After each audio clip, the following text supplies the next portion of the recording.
Chapter 14th. The Triumph of the Witch. As soon as the witch had gone, Aslan said, "We must move from this place at once. It will be wanted for other purposes. We shall encamp tonight at the fords of Bruna."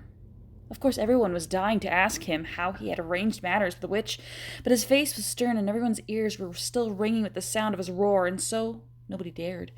After a meal which was taken in the open air on the hilltop, for the sun had got strong by now in the dried grass, they were busy for a while, taking the pavilion down and packing things up. Before 2 o'clock, they were on the march and set off in a northwesterly direction, walking at an easy pace, for they had not far to go. During the first part of the journey, Aslan explained to Peter his plan of campaign. "As soon as she has finished her business in these parts," he said, "the witch and her crew will almost certainly fall back to her house to prepare for a siege. You may or may not be able to cut her off and prevent her from reaching it." He then went on to outline 2 plans of battle, one for fighting the witch and her people in the wood, and another for assaulting the castle. And all the time he was advising Peter how to conduct the operation, saying things like, "You must put your centaurs in such and such a place," or "You must post scouts to see that she doesn't do so and so." Till at last Peter said, "But you will be there yourself, Aslan." "I can give you no promise of that," answered the lion, and he continued giving Peter his instructions. For the last part of the journey it was Susan and Lucy who saw most of him. He did not talk very much and seemed to them to be sad. It was still afternoon when they came down to a place where the river valley had widened out, and the river was broad and shallow. This was the fords of Bruna, and Aslan gave orders to halt on this side of the water. But Peter said, "Wouldn't it be better to camp on the far side, for fear she would try a night attack or anything?" Aslan, who seemed to have been thinking about something else, roused himself with a shake of his magnificent mane and said, What's that?" Peter said it all over again. "No," said Aslan in a dull voice, as if it didn't matter. "No, she will not make an attack tonight." And then he sighed deeply, but presently he added, "All the same, it was well thought of. That is how a soldier ought to think, but it doesn't really matter." So they proceeded to pitch their camp. Aslan's mood affected everyone that evening. Peter was feeling uncomfortable, too, at the idea of fighting the battle on his own. The news that Aslan might not be there had come as a great shock to him. Supper that evening was a quiet meal. Everyone felt how different it had been last night or even that morning. It was as if the good times, having just begun, were already drawing to their end. The feeling affected Susan so much that she couldn't get to sleep when she went to bed. And after she had lain counting sheep and turning over and over, she heard Lucy give a long sigh and turn over just beside her in the darkness. "Can't you get sleep either?" said Susan. "No," said Lucy. "I thought you were asleep. I say, Susan?" "What?"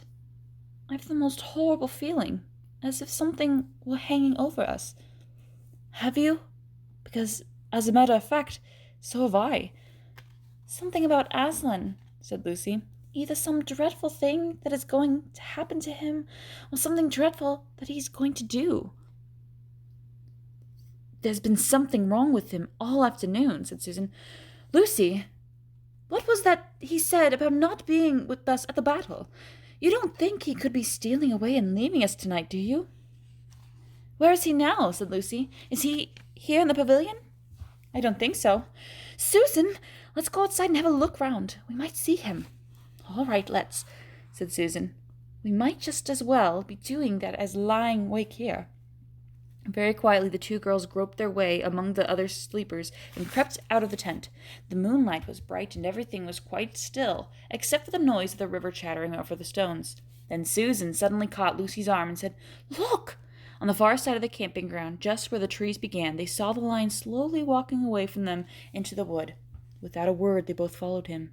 He led them up the steep slope, out of the river valley, and then slightly to the left, apparently by the very same route which they had used the afternoon in coming from the hill of the stone table.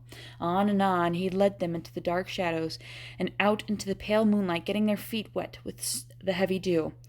He looked somehow different from the Aslan they knew. His tail and his head hung low, and he walked slowly as if he were very, very tired.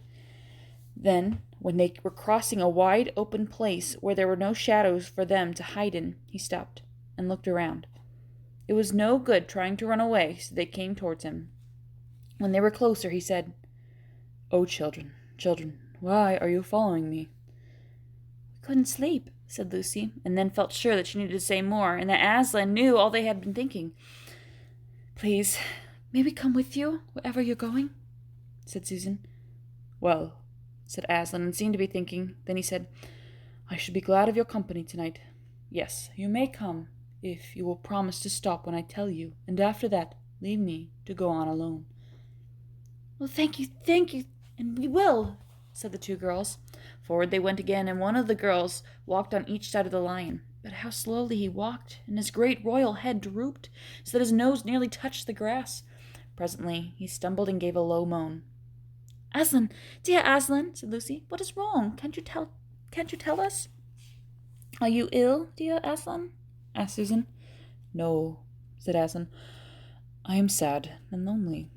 Lay your hand on my mane, so that I can feel you are there, and let us walk like that."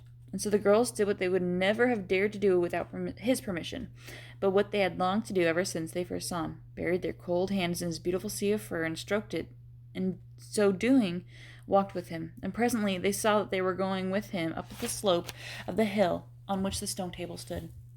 They went up the side where the trees came furthest up, and when they got to the last tree, it was one that had some bushes about it, Aslan stopped and said, Children, here you must stop, and whatever happens, do not let yourselves be seen.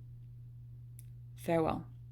And both the girls cried bitterly, though they hardly knew why, and clung to the lion and kissed his mane and his nose and his paws and his great sad eyes, and then they turned from them and walked out onto the top of the hill, and Lucy and Susan, crouching in the bushes, looked after him, and this is what they saw. A great crowd of people were standing all around the stone table, and though the moon was shining, many of them carried torches which burned with evil-looking red flames and black smoke. But such people! Ogres with monstrous teeth, and wolves and bull-headed men, spirits of evil trees and poisonous plants, and other creatures whom I won't describe, because if I did, grown-ups would probably not let you read this book. Ghouls and hags and incubuses and wraiths and horrors and efreets, sprites, orkneys, wooses and ettins. In fact, here were all those who were on the witch's side, and whom the wolf had summoned at her command, and right in the middle, standing by the table, was the witch herself. A howl and a gibber of dismay went up from the creatures when they first saw the great lion pacing toward them, and for a moment the witch herself seemed to be struck with fear. Then she recovered herself, and gave a wild, fierce laugh. "The fool!" she cried. "The fool has come! Bind him fast!" Lucy and Susan held their breath, waiting for Aslan's roar and his spring upon his enemies, but it never came. 4 hags, grinning and leering, yet also, at first, hanging back, and half afraid of what they had to do, had approached him. "Bind him, I say!" repeated the White Witch. The hags made a dart at him, and shrieked with triumph when they found that he made no resistance at all.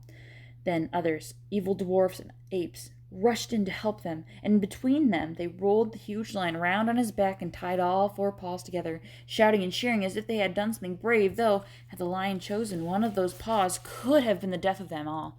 But he made no noise, even when the enemies, straining and tugging, pulling the cords so tight that they cut into his flesh.